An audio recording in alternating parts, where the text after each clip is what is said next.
Bonjour. Pour faire changement un petit peu au niveau de la matière, ce qu'on va faire, c'est qu'on va aller rechercher un exercice que je sais que plusieurs vont me poser la question, donc aussi bien prévenir. C'est à page 177, le numéro 3E.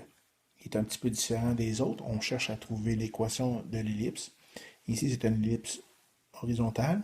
Puis qu'est-ce qu'on me donne comme information? On me donne les deux foyers. Elle est évidemment centrée à l'origine. On me donne les deux foyers et on me donne un point quelconque. Puis on me demande de trouver l'équation. Je vous rappelle l'équation d'une ellipse, c'est x au carré sur a au carré plus b au carré sur plus y au carré sur b au carré est égal à 1. Là, j'ai pas le a, j'ai pas le b, j'ai un c par contre, ça fait vraiment beau. Donc le c c'est 10, mais c'est tout ce que j'ai comme information. Donc là, je suis mal pris un petit peu parce que je ne peux pas compléter. Je sais que c'est une ellipse qui est horizontale, donc je sais que le lien entre a, b et c, c'est a au carré est égal à b au carré plus c au carré. Ça ne m'apporte pas grand-chose, ça. Par contre, ce que je me souviens, c'est qu'il existe une définition au niveau de l'ellipse. Je vais m'en servir. La définition me dit quoi? Ça, je vais l'appeler, je vais l'appeler A. Donc, elle me dit quoi? Elle me dit que la distance du point A au point F1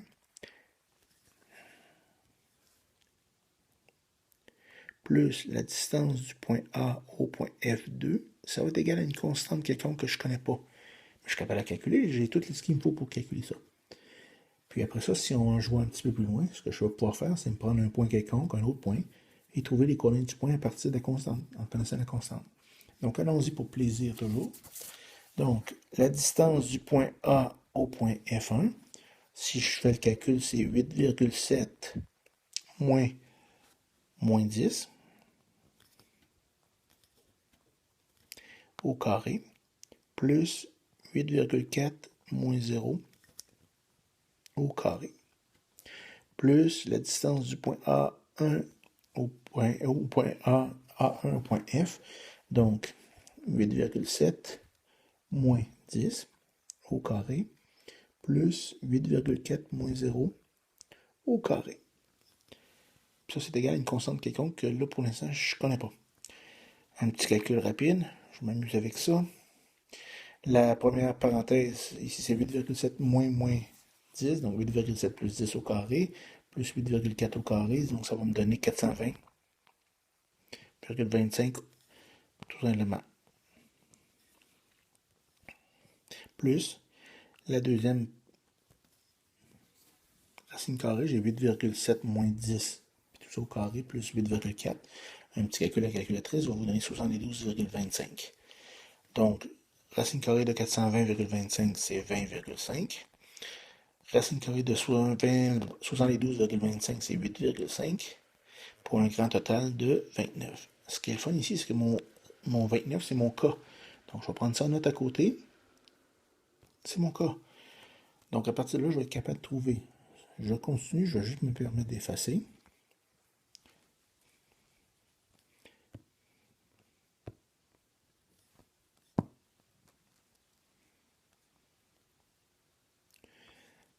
Puis, je repars. Sauf que cette fois-ci, je vais m'amuser encore, évidemment. Sauf que là, je vais me prendre un autre point, je regarde tout ça. Puis, qu'est-ce que je pourrais faire comme point qui ferait mon affaire? Puis, qui ne me demanderait pas trop de calcul. Mais si je regarde, puis je prends le point qui est ici. Ça, c'est le point, c'est un des sommets sur le grand axe. Sa coordonnée serait quoi? Serait x0. En étudiant un de ces extrêmes-là, ce qui est le fun, c'est que ça me fait disparaître une de mes deux coordonnées. Je vais l'appeler point B. Donc, ce que je vais faire, c'est que je vais faire la distance du point B au point F1, plus la distance du point B au point F2. Ça va me donner une constante encore là. Donc, un petit calcul rapide. Donc, la distance du point B au point F1, c'est x moins 10 au carré plus 0 au carré. Plus la distance du point B au point F2, ici ça va être x moins 10 au carré, plus toujours 0 au carré. Coordonnée Y, il n'y en a pas.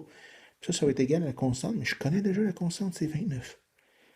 Donc, je continue ça ici. Ça va me donner x plus 10 au carré, puis la racine carrée de ça, plus x moins 10, la racine carrée de ça, ça me donne 29. ben, la racine carrée de x plus 10 au carré, ben, ça me donne x plus 10. Puis la racine carrée de x moins 10 au carré, ben, ça me donne x moins 10. C'est le fun d'être nul. Là, qu'est-ce que je remarque? 10 moins 10, ça disparaît, donc il me reste 2x qui est égal à 29. Et x est égal à 29 demi, qui devrait me donner environ 14,5. Et ce qui est le fun, puis il faut que je le remarque, ça c'est mon A, mon paramètre A. Donc là, je suis rendu avec le A qui est 14,5. Je le prends en note parce que je vais en avoir besoin tantôt. Bon, ça va pas bien faire mon affaire. Donc, le A, 14,5. Je vais donc maintenant réeffacer tout ça. J'ai deux possibilités rendues là pour trouver. Là, j'ai mon A, j'ai mon C. Là, j'ai deux possibilités pour régler ça. Je peux faire la même affaire que je viens de faire là, mais avec l'axe vertical. Je peux faire ça. Je vais faire exactement la même démarche avec comme distance. Ce que je vais faire plutôt, moi, parce que je me souviens que mon lien, vu qu'il est horizontal, mon lien entre A, B et C, c'est A au carré est égal à B au carré plus C au carré. Fait que qu'est-ce qu'il manque? Il manque le B. Donc B au carré, c'est égal à quoi? A au carré moins C au carré. Donc B au carré est égal à... Bon, le A au carré, j'ai dit que c'était 14,5 au carré, donc moins le C, c'est 10 au carré. Donc 14,5 au carré moins 10 au carré, ça devrait me donner à peu près 110,25. La racine carrée de ça va me donner 10,5. Et ça, c'est mon B. Donc mon équation finale, si on veut, pas si on veut, il faut l'écrire, c'est x au carré sur A, donc 14,25 au carré, plus y au carré sur 10,5 au carré. Il ne faut pas oublier ici de marquer au carré.